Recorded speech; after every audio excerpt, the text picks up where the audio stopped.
Welcome to MMO for the Win, or MMOFTW if you prefer, the pre-E3 2012 edition. I'm Bill Murphy, and by the time you're watching this, I'll be 15,000 feet in the air, drinking tiny little bottles of whiskey that I put on the company credit card and later blamed on Garrett Fuller. Now typically, the week before E3 is pretty quiet in the MMO news space, but fear not, we have a special guest for you later on in the show. He stopped by just to tell you all about his most wanted MMOs at this year's E3. So before we get to that though, let's get to the news. Due out this fall, Tryon Worlds announced that Rift is getting its first expansion called Storm Legion.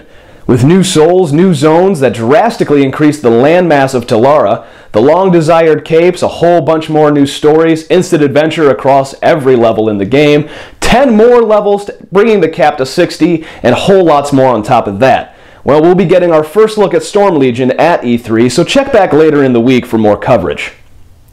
Also this week, ArenaNet announced that its next beta weekend for Guild Wars 2 will begin on June 8th at noon Eastern Daylight Time and run through Sunday, June 10th.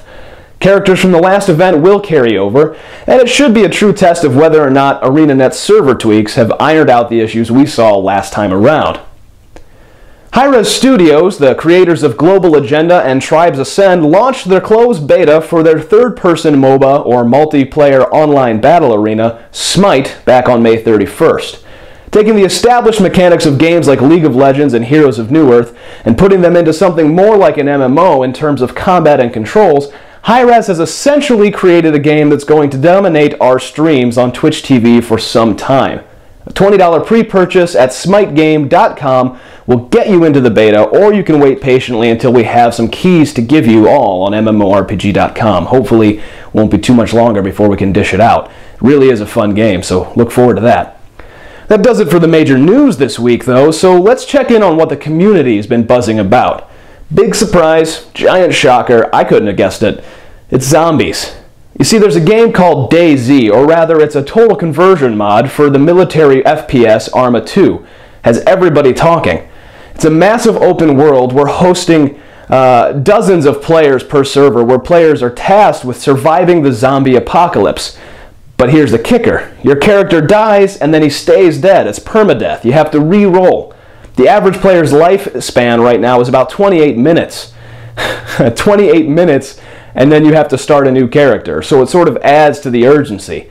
But zombies aren't the only danger you're going to face, because injuries from falling can cripple you, disease and infection can set in, and you also have to look out for fellow players who may be playing the part of bandit in the world of DayZ. It's an insane and tense quasi-MMO that's getting better and better with each pass.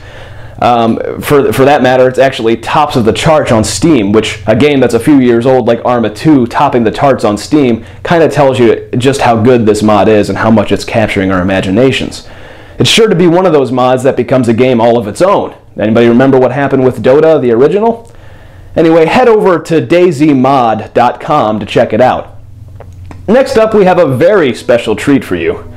Our friend and fellow MMO addict, Christopher Walken, has stopped by the studio, or my house, to give us his top picks from E3 this year.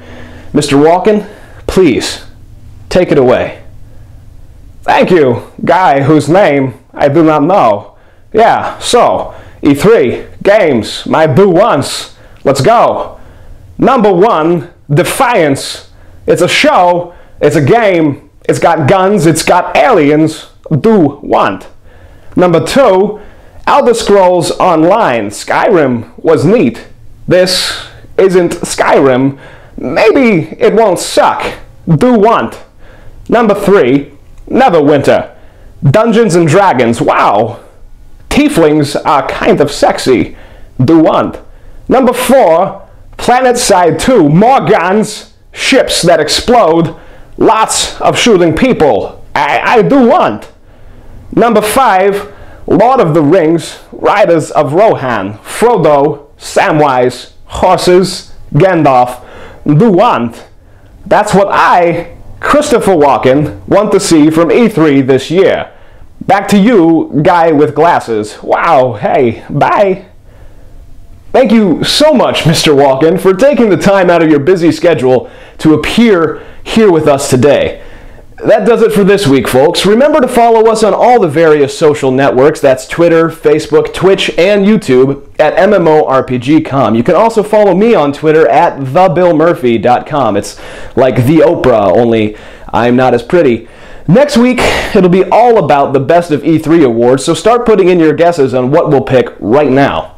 And remember, don't ever let a bad pug get you down.